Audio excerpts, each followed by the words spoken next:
guys, oh. Konting ulan, agad.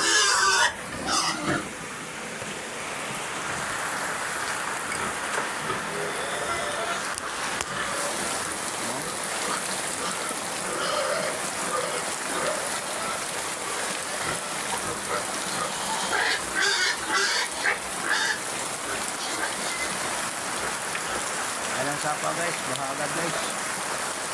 Tingin-gilip ng ulan, baha agad. Oh.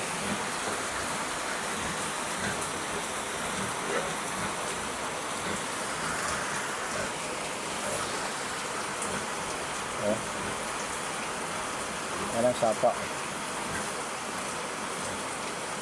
Kaya dito ang lugar na dito guys. Pag malakas ang ulan, baha agad.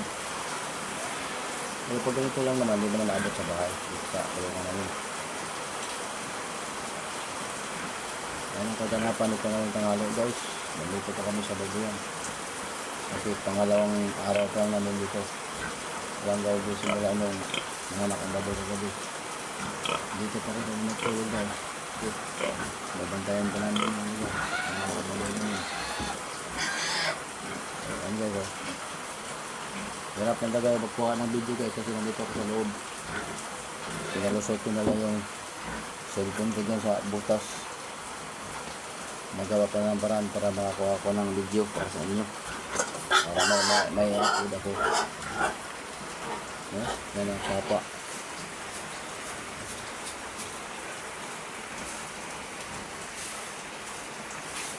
May karang kasi yung net guys kaya hindi ko masyadong nakuha.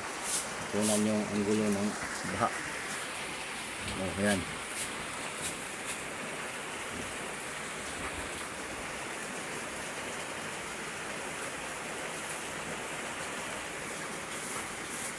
Oh. Ayan, baha talaga yan guys. Diba? Baha na, dahil basura. Wala kasi yung mga tao dito guys. Tapon ng basura. Wala pakialam sa mga nakakatira. Ayan ang kaganapan dito ngayon guys. Kaya yung mga malapit sa sapa, ingat.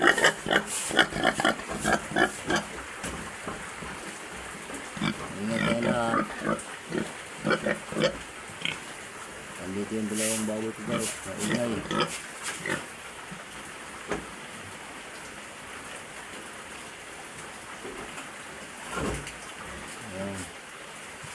Kung sino man makapanood sa video ito, lahat ng mga dadaanan ng tubig, bababal ka. Ingat tayo lahat. Bye bye.